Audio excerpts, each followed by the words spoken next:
With this video, we're going to start to put a few things together.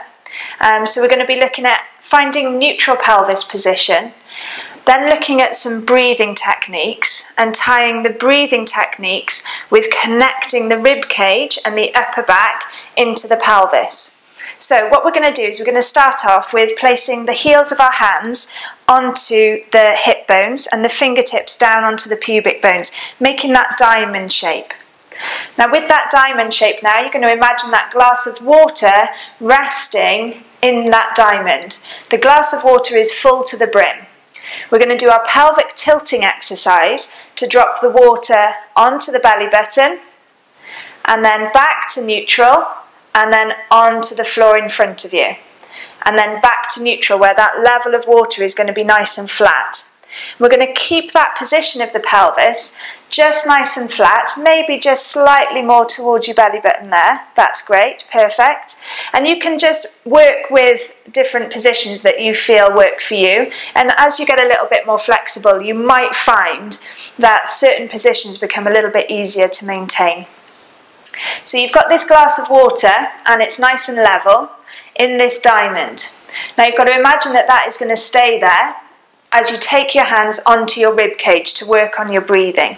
So your hands are now either side of you on your ribs, so you can feel the bony bits of your ribs. The glass of water is still resting here on the pubic bone. And what we don't want is for this glass of water to move in any way during the next part of the exercise. So that glass of water needs to stay full and you don't want to spill any of that water either side. Okay, good. What we're going to do is with your breathing techniques is as you breathe in, you're going to draw those fingers apart, opening the rib cage as you inhale.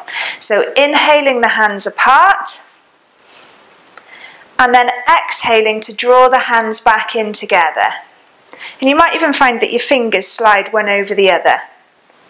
And then inhaling to draw them apart. And then exhaling to draw them together again.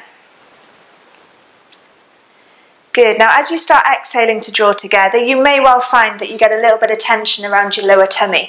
That's ideal, that's what we're looking for.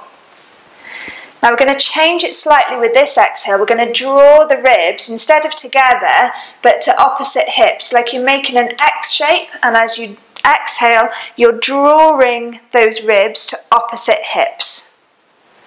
And that cross is going to come around about your belly button, the centre of the cross. Good, so as you exhale, you're drawing the ribs to opposite hips. You're keeping that glass of water nice and still. You're not dropping any of that water onto your tummy or onto the floor in front of you. And then inhaling, to draw those ribs apart. And then exhaling, drawing ribs to opposite hips. Good, and you should start to feel a tightening in that deep abdominal muscle, and that's your transverse abdominis muscle, and it will work a lot better on your exhale while we're doing this training in isolation.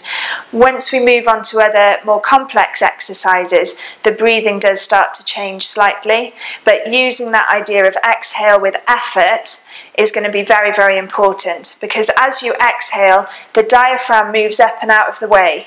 So there's enough release of pressure for your tummy muscle, your deep tummy muscle, to tighten. And that'll be the same for when you do your pelvic floor exercises as well. Now if at any point you feel lightheaded or dizzy with taking deep breaths, just give yourself a rest and let yourself come back to normal breathing patterns before you start again. Excellent.